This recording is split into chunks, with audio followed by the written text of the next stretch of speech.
is doing great and you had a wonderful week. Today I have 4 different DIYs on some fall garland, and like this one here, which this one is my favorite.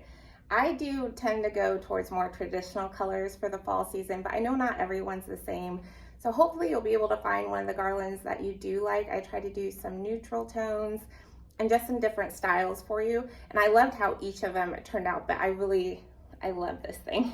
But anyway, so I do hope you enjoy this video. I was wanting to do more fall decorating videos, but I'm just not going to be able to. If you are new, we are in the process of moving. We have a new home and doing the renovations. So I'm trying to pack here as I'm bringing up fall and Halloween boxes. I think my husband's like, what are you doing? I was like, I need it. But anyway, so I am going to try and keep up though on some of the DIYs for you. So again, I hope you guys like this. If you do, please consider liking and subscribing. I greatly appreciate it. And I will see you guys next time. Bye guys. For this first one, I did pick up the leaves and twine from the Dollar Tree. You can get the wood beads there, but mine are from Amazon and mine are different sizes. So I'm going to start by staining the wood beads, and I'm just pouring a little bit of stain into this old Tupperware I have, and then I'm going to be dropping them in there. I do not leave them in there very long at all. I've done this before, and the natural wood will still show through the middle just a little bit. So once I get enough in there and coat them, I am getting a glove on and then just putting some in there, mixing it up a little, and then taking them right back out. Also, side note, that is wax paper. I thought I grabbed parchment paper, and you would think I'd realize right away, but no, I did not realize till I started putting the beads on there. And there is a close-up of the natural wood. You can see it coming through the middle still on the stain. So again, that's why I don't leave it in there that long at all. But again, so make sure you are laying that down on parchment paper and not wax paper. I ruined the cookie sheet. And then these leaves from the Dollar Tree, half of mine, that little, I don't know, stem was off. So I just went ahead and peeled them all off. And then I just end up gluing them onto the twine, which worked out fine as well. So next, I'm just going to be taking all the wood beads and threading them on there. I do that twine on the end. I do take the hot glue and put a little bit of hot glue on it to get the twine to stay together. It makes it a lot easier to thread the wood beads on there. And disregard the pine cones, guys. I didn't end up using it. I didn't like them on this. So yeah, sorry about that. Okay, so now all I'm doing is taking a ruler. I did measure my mantle, so I'm just going to go through and figure out where I want to place each leaf. And then once I have that figured out, I'm just going to be using the hot glue gun and around the top. And then I'm just going to be holding it on there to glue it onto the twine.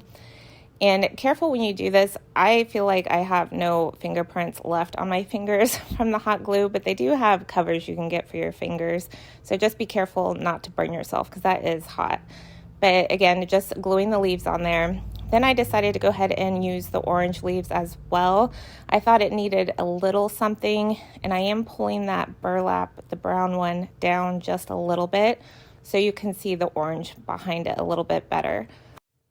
And then the same thing, I am going to take the glue gun and glue the top of it, but then I'm also going to take a little bit more glue just throughout between both the leaves just to make sure that it stays together. And once I have all the leaves glued on there in the way I like, I will then go in and double knot and tie down the sides so the wood beads don't move. And then I just end up tying it to my hooks on the mantle on the end. So I do leave the twine a little bit longer. But this is the final look. I hope you guys enjoyed this one. It's a little bit different, kind of more natural. And you guys can paint the beads or just leave them natural. It's completely up to you. So I hope this one gave you some ideas. Let me know down below what you think.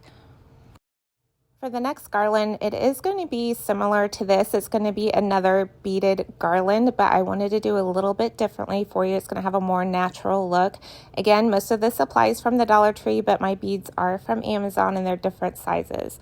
And I'm going to be reusing the stained beads for this, some of them. And then here I am just taking the hot glue gun, like I was telling you before, just to smooth down the twine so it doesn't want to unravel when you're threading the beads. So again, just threading all the beads first, and then The pumpkins, I'm going to be wrapping some twine around the stem, and I've already measured and placed them out where I'm going to be putting them on my garland. So I'm just going to take the twine and using the hot glue, I'm just going to be wrapping it around and around the stem. I didn't use hot glue around every single time I went around. I feel like I'm saying around a lot. Sorry, guys. So I could probably get it around once and then have to glue and then not glue and then glue again. I hope that made sense. Here's a close-up of everything. So I'm going to do that to all of the pumpkins. And just when you get to the end, I just take it over and cut off the long piece, and then I just glue it down to the back. And same as the leaves I did before, I'm just going to take the back of the stem and put a little bit of hot glue and then glue it onto the twine itself. And when you have everything glued down to the way you want, just like the first one, make your double knots on the end of the beads so the beads won't move. I do love how this turned out. It's more of a neutral look and it looks great with just the plain green garland I have up there. But yeah, I hope you guys enjoyed this one, and you guys can paint them or paint the pumpkins. There's all different things you could do with this and make it your own. And the next garland I'm working on turned out to be my favorite, and I am making this garland from a pool noodle.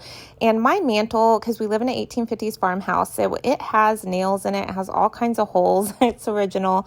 So I'm using the pool noodle to pop on there, but I did check and I tried it with command hooks. If you just cut out a little bit of the pool noodle, this method will work for that as well also. So first I'm going to be taking the pool noodles. My mantle is 5.5 foot and the pool noodle itself is only 4 foot. So I do have to measure and cut off a piece. And then once I have that cut, I'm taking the wood dowels, which I did get these at Dollar Tree as well. And I'm just pushing it into the end of the pool noodle. And then I'm going to push the other one up against it, and it held sturdy. So it's not going to move on you. Next, I'm going to be putting on the ribbon, and this burlap I did get from Amazon, and then the plaid ribbon I did get from the Dollar Tree, and these are both wired ribbon. I would suggest the wire just so you're able to move it easily and put it in place where you'd like. So I just measured out a piece and how long I want it, and then I'm going to start tying them around the pool noodle, and I'm doing the ribbon first before I pop it onto the mantle, because once I get all the flowers and stuff in, it's just going to be too hard to go back and try and tie the ribbon around it. So I would suggest tying the ribbon first before you pop it on your mantle. And I'm just doing it sporadically down, and then once I get it tied, I am going to cut the ends. And oh my goodness, what is the name of the ends? You just cut it at an angle. I'll show you here. Then when all your ribbon is on, I'm going to pop it onto my mantle. You can see the nails there, and I literally just had to push it on there. It was the easiest thing. And again, this is why I decided to do the ribbon first. It was just too hard to pull that off and on with everything on there. And then I will go back at the end as well and fix the ribbon and move it to how I like it once I get all the flowers in. And speaking of flowers, so all of the flowers, I'm pushing the greenery up to the top all the way to the stem, and then I'm going to be cutting them all shorter so it's easier to work with and they'll fit into the pool noodle. And then all the pumpkins I'm using, they're styrofoam, so I just took a toothpick and pushed in there because it didn't come on a stem, and then pushed the toothpick into the pool noodle. And then even these little picks, I had to cut down some as well. Then I do like to go through, and the picks that have more on it and some height, I kind of added at the top and then the bottom kind of sporadically. Then I will take the pumpkins and I'm going to be putting them by the ribbon that I tied around there. Then I'm going to go in with the flowers and just start placing them around. And I am stepping back every now and again and looking and making sure I like the placement of everything.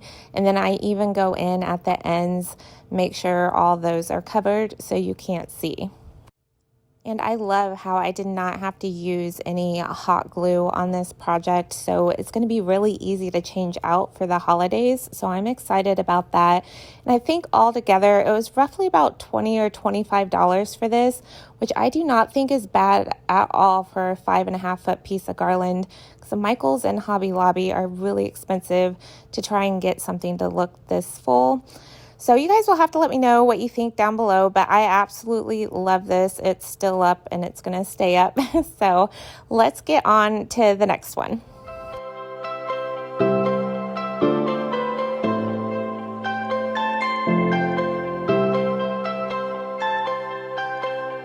For the last garland, I'm going to be using 3 different kinds of fabric: twinkle lights and twine.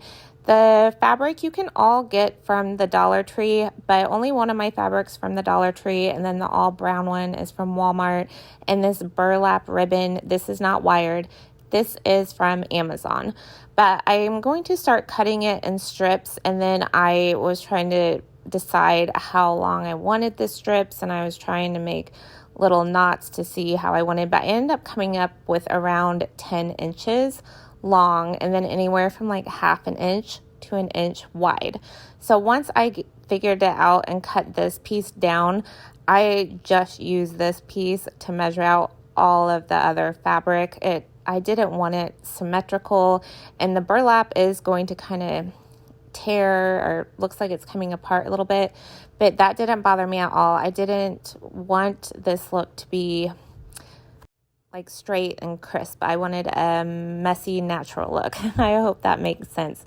So all you're going to do is cut all that fabric, and I use this one whole piece of fabric from the Dollar Tree. So I would think if you grab 3 rolls of fabric from the Dollar Tree, it would fill this up for you as well. Mine ended up being a little over 3.5 feet. So I did grab my fairy lights. I had these on hand, and all I'm doing is just tying it in a knot. So that way it's going to lay flat on a table, so it's not going to hang. And then I was trying to make sure I was leaving enough room for the lights so you could see those shine through. And these fairy lights do come on a remote, and then they flash and do waves. I did get them on Amazon. But this is how it turned out. I think it's super cute, super easy to do. You can do any kind of color, different fabrics, and the Dollar Tree right now has a lot of cute fall fabric, but I was just trying to show some different colors. You don't always have to use the traditional colors if you don't want to. So I hope you guys enjoyed all of these DIYs and garlands. Thank you guys so much for watching, and I will see you next time. Bye guys.